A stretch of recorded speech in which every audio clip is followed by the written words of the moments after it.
Последние дни я кашляю, а про обоняние и говорить нечего. После того, как меня сбил автомобиль несколько лет тому назад, я лишился этого дара небес навеки вечные.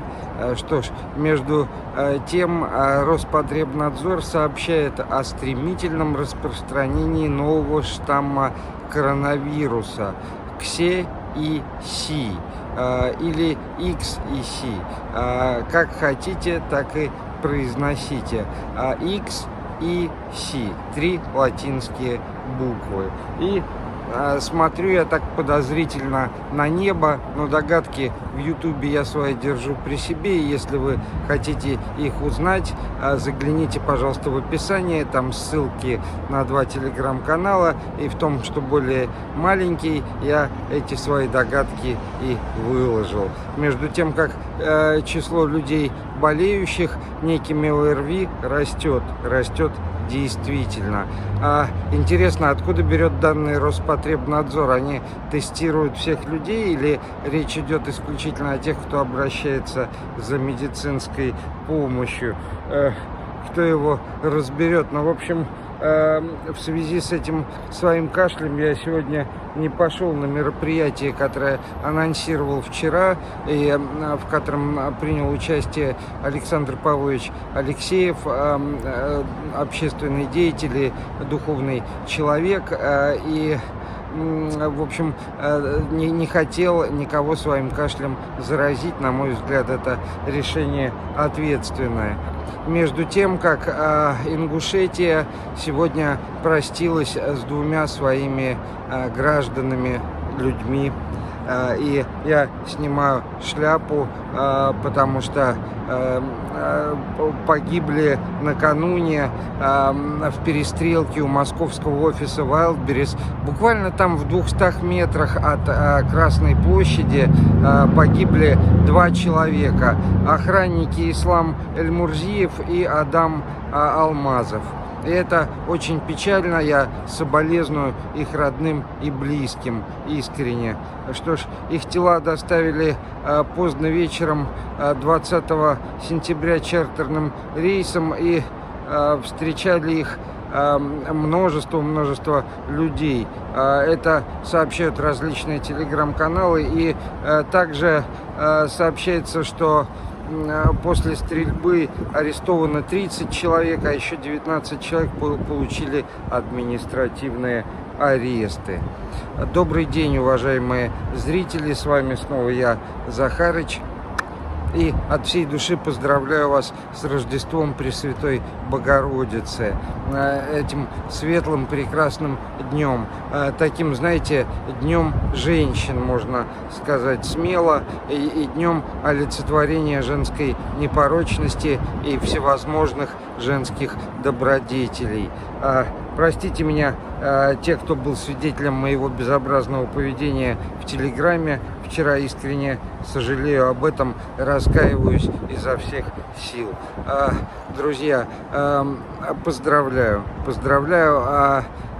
Мне не повезло, я на старости лет одинок, и кому я нужен, такой сумасшедший чувачок. Ну, да ладно, сам виноват. И вчера очередной раз у меня был приступ какого-то там, я весь мир ругал, проклинал там и так далее. Простите, пожалуйста, меня, те, кто это услышал, ругал я самого себя, как водится. И вот сегодня в этот светлый день, в Рождество Пресвятой Богородицы, в ее день рождения, я вот это открыто и говорю самому себе и всему миру, Богу. Что ж, и насчет этого вируса, знаете, что бы то ни было, берегите себя и своих близких, вот, а на небо я смотрю с тревогой. И не только потому, что средства противовоздушной обороны России за сутки сбили 177 различных беспилотных летательных аппаратов и ракет, включая Хаймарс и украинских управляемых ракет Нептун. Множество сбили. А Владимир Зеленский, глава Украины, заявил, что Украина готовит план для переговоров с Россией. План этот будет представлен не позднее ноября, как заявил господин Зеленский, и состоять он будет из 3 пунктов. И план этот прежде всего пройдет одобрямс, повторюсь еще раз, у 3 человек. У президента США Джо Байдена и у 2 кандидатов в президенты, Камалы Харрис и господина Трампа. Вот такие вот дела. То есть, но как же все медленно идет, и зачем это? Зачем? Это же все бессмысленно, просто гибнет множество людей. Вот бы все взяли и резко остановились, просто прекратили стрелять и убивать друг друга. Мрачный ужас. И между тем, знаете, словно символ этого мрачника в Молькино, Краснодарский край, где ранее располагалась база ЧВК «Вагнер», произошел пожар. Огонь распространился на административные постройки, в том числе на здание штаба. К тушению пожара привлекли 46 пожарных и 13 единиц спецтехники. Такая вот история. Дорогие друзья, я никак это комментировать не буду. Скажу лишь, что происходит череда событий огненных, череда событий недобрых. А помимо всего прочего, депутаты Государственной Думы рассуждают о закрытии Ютуба, о его полной блокировке. И когда же это может произойти? А произойдет это, как говорит вице-спикер Госдумы Борис Чернышов, когда будет разработан механизм монетизации для российских блогеров.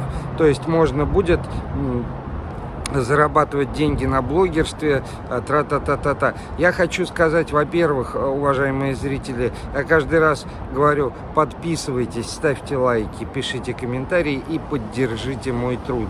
Я не милостыню прошу, это такой вид общения с людьми. Я специалист в средствах массовой информации, в журналистике, делюсь своей мозаичной подборкой новостей. И если вам это интересно, и не только этим, и вы цените мой труд, вы делитесь. Это, знаете, как люди подписку на газету оформляют и платят свою копеечку, и газета живет дальше. Как-то оно так. А вот уже последние 2,5 года YouTube отключил монетизацию для России, а в последние пару месяцев YouTube отключил полностью монетизацию для блогеров из России по всему миру. То есть это процесс-то не вчерашний, и к монетизации он на самом деле отношения не имеет никакого. Я не верю, что господин Чернышов заботится исключительно о благополучии блогеров. Ой, честно, прям вот даже не смешно, хотя я и улыбаюсь, дорогие друзья, но добавлю, знаете что, интереснейшая новость.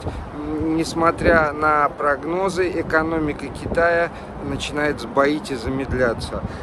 Огромное количество многоэтажек, построенных, остается незаселенным. И это при том, что снижаются и ипотеки, и кредиты, и все такое, но не востребовано. Снижается потребление, снижается. И вот РИА Новости пишет: российскую экономику накрыло тенью. И благодаря этому, одному только этому заголовку, мы с вами, дорогие друзья, можем понять главное. Они-то там вертятся в этом котле информационном, они понимают и знают. Так вот, этот заголовок означает, что здесь, в России, экономики сейчас нет. Есть институция распределения, понимаете? Вот и все. И если в Китае такое происходит в связи с торговой войной, в связи с санкциями, если такое происходит там, и там это тревожное замедление, то у нас, боюсь, будет штормить. Причем штормить будет в непредсказуемые стороны. То, что люди считают или называют экономикой. Ну, какая тут экономика? Что ж, подписывайтесь, ставьте лайки пишите комментарии, поддержите мой труд, описание подскажет как, и подписывайтесь на второй YouTube канал, Рутуб канальчик, а то все-таки они задушат YouTube, и на 2 телеграм-канала, ссылки в описании добавлю, друзья, что вот YouTube это прекрасный, мощный ресурс, в котором есть видео, миллиард, наверное, видео на разных языках. Люди могут бесплатно учить языки, общаться как будто бы с носителями, но во всяком случае слушать правильное произношение речи. Люди могут узнавать профессии на YouTube. И, на мой взгляд, это отвратительно и преступно затыкать YouTube.